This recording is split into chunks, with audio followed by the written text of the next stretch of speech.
Yeah, Shaq, when he was in LA, him and Kobe, bro. In the midst of the three-peat. What? Yeah. What? And I remember he did some move, bro. It felt like I was just in a car accident, bro. I was just along for the ride, bro. Yeah. I was just along for the ride, bro. It was.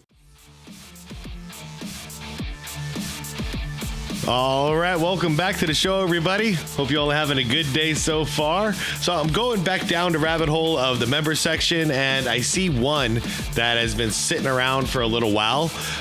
This one is from a channel called Young Gala, and it is titled NBA Legends Explain How Terrifying It Was to Face Shaq for the First Time. And man, I can only imagine. I saw this guy in person only once in my life. And let's see, it was when he was playing for the Phoenix Suns. That's right. So I was going to a home game, Phoenix Suns game, and I saw him like in person. And guys, all I have to say is he looks giant on TV. It's nothing compared to what he looks like in real life. Like, this guy is absolutely massive. I've never seen a man that big outside of Shaq. Like, he holds that to his own. So I've always wondered throughout my entire life, like, what would I do if I had to guard him? You know, and we hear all the stories about like players that would intentionally get into foul trouble early on in the game to get subbed out, and how they would like kind of curse at each other. You know, the backup center would curse the starting center, etc. And I mean, I guess I understand, because I mean, Shaq does a turnaround jump hook. You probably just got about like 4 bruises on your body from that one play. Anyways, guys, let's get to it. I'm gonna link the original video from Young Gala down below in the description. There you'll also see a list of channel members. Shout out to you guys. I appreciate you all. I say let's get to it. Like the video, hype the video if you could. Let's rock and roll. Man, Shaq came out like, God. I got ice on my knee. See? He did some move, bro. It felt like I was just in a car accident, bro. I was just. I mean, damn, he was pulling down the backboard when he dunked. I want to ask about your first impression of Shaq on the court. It's scary. Well, give me your best. Let me see your best. And this is him at his lightest. The acting career didn't begin in Hollywood, and neither did the superstar. Before Shaq started talking to the world, he was popping off at Cole High School in San Antonio. Look at that guy. Look at this guy. Imagine this guy in high school. Oh, man, no.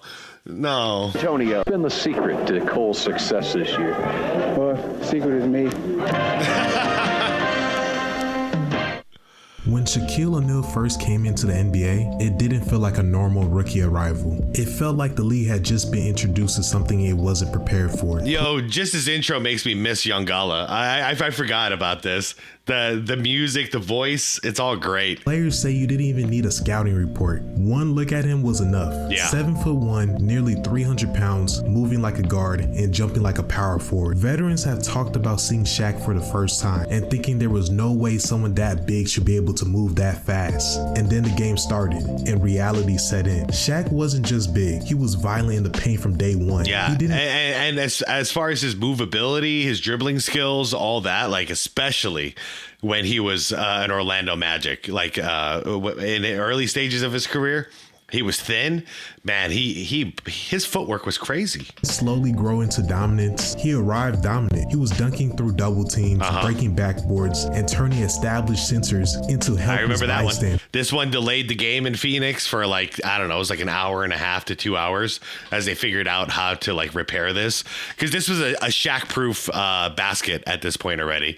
So instead of shattering the glass, the whole foundation loses support and it sinks down. Like, this is the what do I want to say? I can't think of the word, but that's like the hydraulic, basically, like holding it up. So that gives way.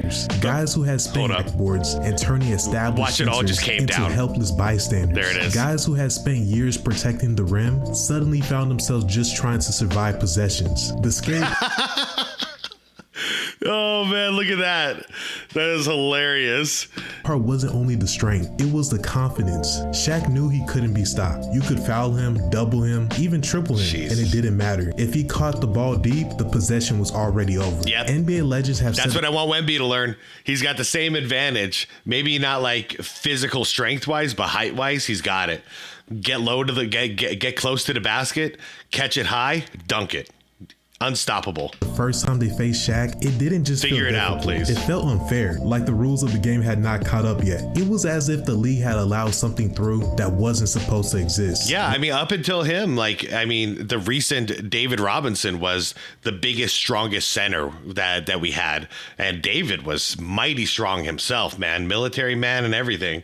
But then Shaq comes in and everyone looks like children compared to him. Long before the championships, long before the MVPs, and long before the Lakers dynasty, players already knew what was coming. When they talk about seeing Shaq for the first time, there's always a pause, followed by the same realization. They had never seen anything like him before. Nope. And they probably never would again. Now I'm going to show you a list of NBA legends and players who have actually shared what it was like seeing Shaq for the very first time. This should be in fun. 1989, 1990, I had a show in Indianapolis called The Reggie Miller Show. 89, huh? Oh, you shouldn't have. And I just so happened to be... Reggie. Oh, man. This was worse than even the Magic Johnson show, because that one was pretty rough, too. interviewing Larry Bird. I was talking about Magic and Michael and Isaiah Thomas, all the guys that we were currently going against.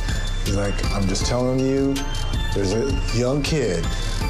I've never seen anything like it before. Out of LSU, goes by the name of Shaquille O'Neal, and he's going to be the next big superstar. I think the best I actually have his rookie, or not his. Well, I have his rookie, but I also have his college LSU card from way back in the day.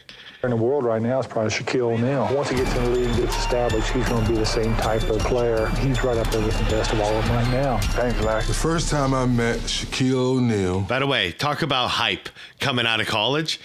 Yeah, Shaq had it. It was 1990. Georgia Tech playing against LSU.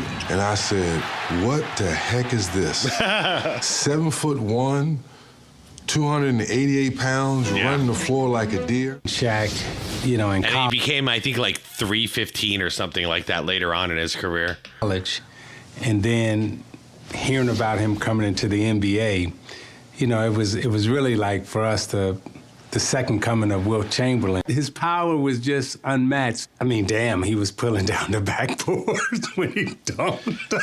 Isaiah, teeth are not supposed to be that white. How do you accomplish teeth that white? Are they fake teeth? Let me know in the comments. I'm curious. This is the whitest teeth I've ever seen. I didn't know what to expect. I knew that he was It don't look real. To reckon with, and I knew that he was very agile and quick on his feet, but I didn't know how he was going to put it together. Cycly Cycly? on that rebound. Ronnie Cycly. Shaquille knocked it away from him. He's one of those generational kind of players, so you knew right away that this guy's, the potential is limitless. The league is in trouble. Actually, I could say the hype for Shaq coming in is sorry, Greg. There you go. And the hype for Shaq coming in is very similar to what it has been for Wemby, and with the same expectations. Because look at it, year 3 Wemby, and it's championship or bust already. Leave on notice. He came out with tremendous energy, played with such force. You just knew he was going to be special. Oh, yeah. Spins, fires, off the glass, won't go. O'Neal's tapped his foot. Baby. He had a chip on his shoulder from the get-go, and I think he wanted to prove himself. At the time, there was Patrick Ewing, there was Rick Smits, there was Hakeem Olajuwon, there was David Robinson. He wanted to come in and show, arguably, why he was the best. He wasn't intimidated by anyone. Great respect for the game and for other players. Michael Jordan and the Chicago Bulls, were the standard bearers, but not afraid to drop Michael on his backside. Yeah. Jordan turns and faces. MJ respected this. 7-6 and Shaquille, that might really hit him hard. Like he broke the hydraulics. Broke in the rim, said, whoa. Yep. Like it went down and came back up and went back down again. I was like, Is he that strong? Yeah, that's why like a lot of the wide open lane stuff that I see in the modern NBA game, like I always just imagine if Shaq was there, they'd go down there once, get hit, and then never go back again. And it's not just Shaq. This stuff was established from the 80s. This is how the game was played too. But that's how it was. There's a big enforcer right there waiting for you at the basket. You got to get over. And that's why there was very rare for people to dunk, to have like a down the middle dunk like that. It took a special kind of guy like a Dr. J or a Dominique, a Clyde, an MJ, guys who could literally like jump over the big guys. Now, yeah, it's quite a bit different. First time I got to play against. It would be a flagrant foul, basically. If a guy like Shaq went up and tried to block a dunk and it was like an explosion, they'd call it flagrant now. And I was like, is he that strong? I remember the first time I got to play against him. Will Chamberlain was there. Will tossed the ball up. I think he had a great game against us that night. They think I got in foul trouble. Herb Williams, Charles Oakley all had to chip in, and even Anthony Mason to play him. But that's just how big and dominant he was. He threw everything at him but the kitchen sink. I remember and everyone would get into foul trouble, and it's rightfully so. Like that's if Shaq is on your team, you should be getting more free throws, but it's questionable if that's a good thing or a bad thing because a lot of those free throws are by Shaq. But the point being, I've never seen any other NBA player quite like Shaq, who he's getting fouled literally every second of the game, but they can only call it so often. He was being held, grabbed, his arms were being held down, like everything you could possibly imagine. He's being pushed and shoved, constantly fouled.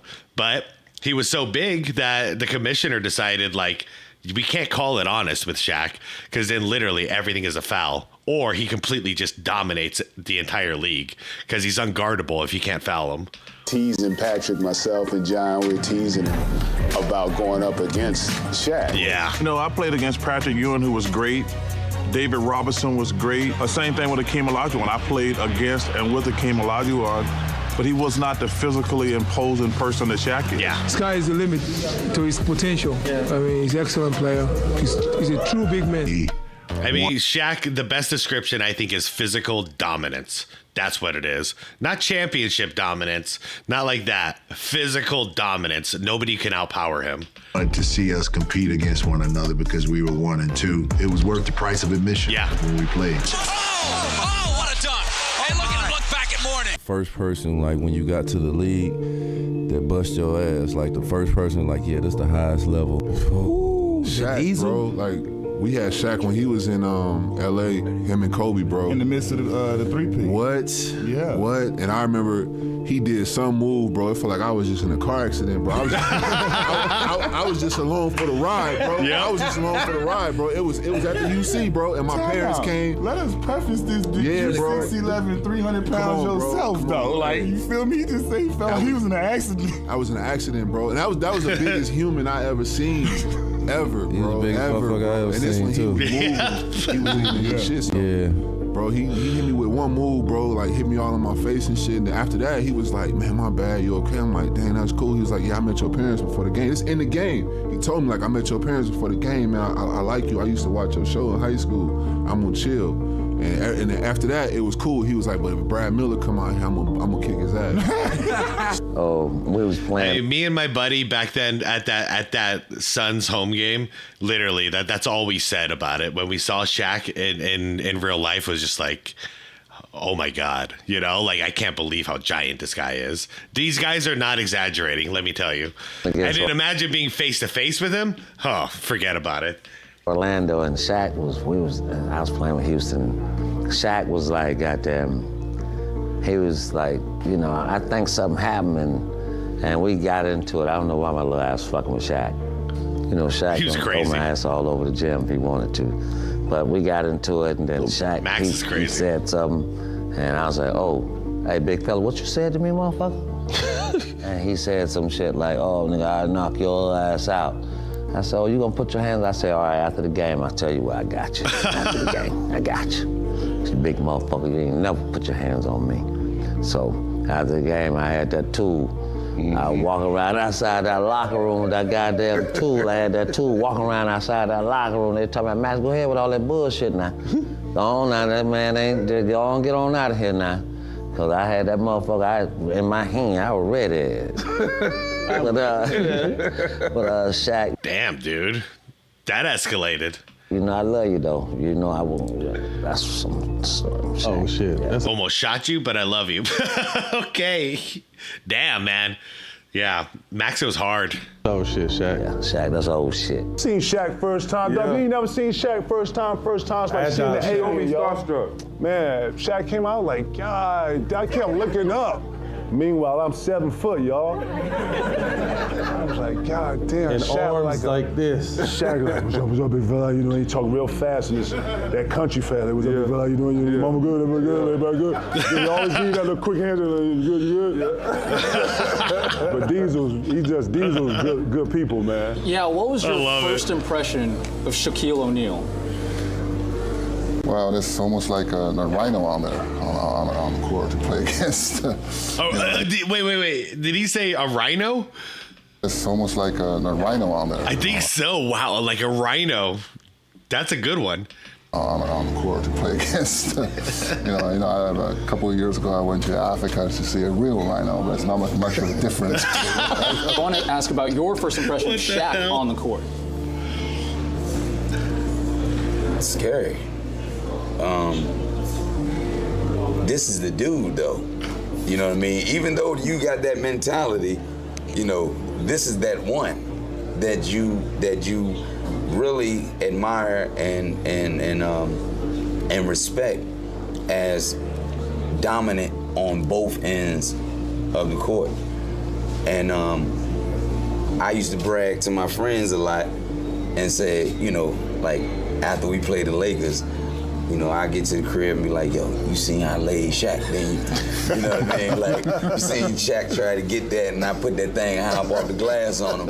You know what I mean? And that gave me added confidence to myself to whereas I felt like if I can score over Shaq, I can score over anybody. Yeah, facts. You know what I mean? Because I wanted to be Lil Shaq on the basketball court. And I think that's why MJ made it his like primary mission so early on to dunk on him. If you can dunk on Shaq, you can dunk on anybody, hands down.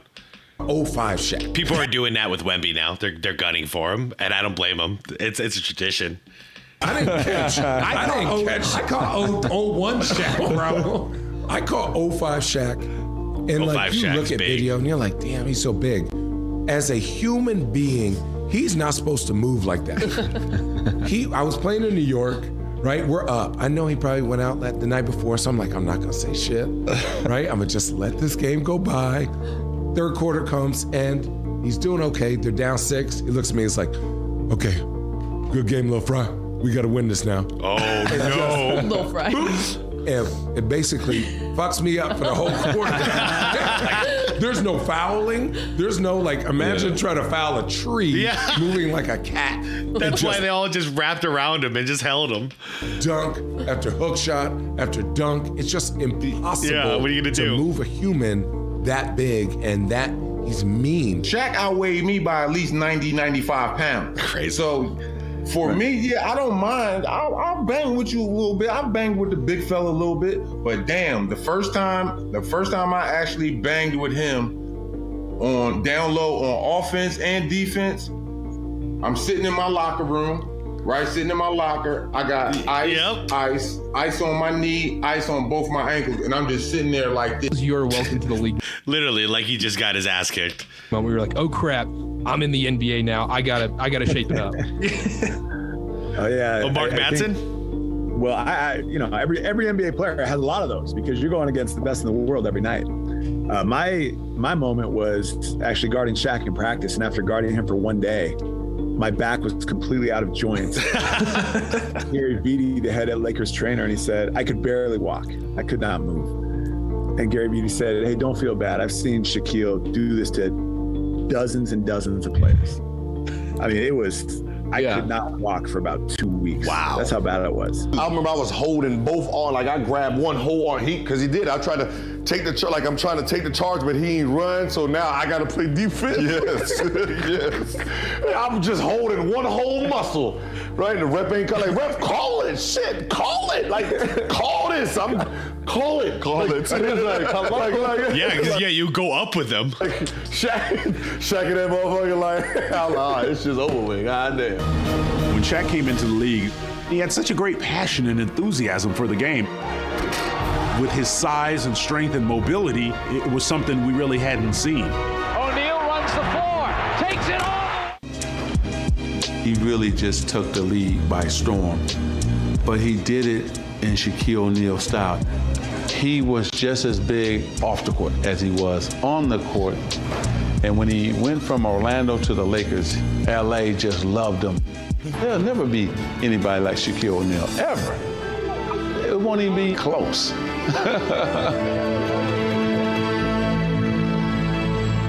Center at Lower Merion was Brandon Pettit. This year it's going to be Shaq. How does that make you feel? Well, I don't know. See, Brendan was a lot stronger. He had a lot more post moves, but no, I'm really excited to be playing with Shaquille O'Neal. You know, that's a very big step up from any center that anyone can have. So guys, I hope you enjoyed the video, and tell me which NBA legend or player had the best story here. So make sure you like, share, subscribe, and until next time. Man, all that stuff just takes me back, you guys. But first off, thanks for the request. That was a really fun one to react to, guys. Link is down below if you want to check out the original video. Yeah, I remember that time so well because, you know, in comes Shaq, and then right after that, we lose Magic, we lose Larry, and then we lose Jordan to his first retirement. And then now it's just like, it felt like it was Shaq's league. You know what I mean? Yes, we had other greats doing their thing, but the attention, the attraction to the game, a lot of that was going through Shaq, because you know he loves the attention, especially back then. And then they got Penny, and all of a sudden, like, the Orlando Magic was like, this is the team to watch now, you know?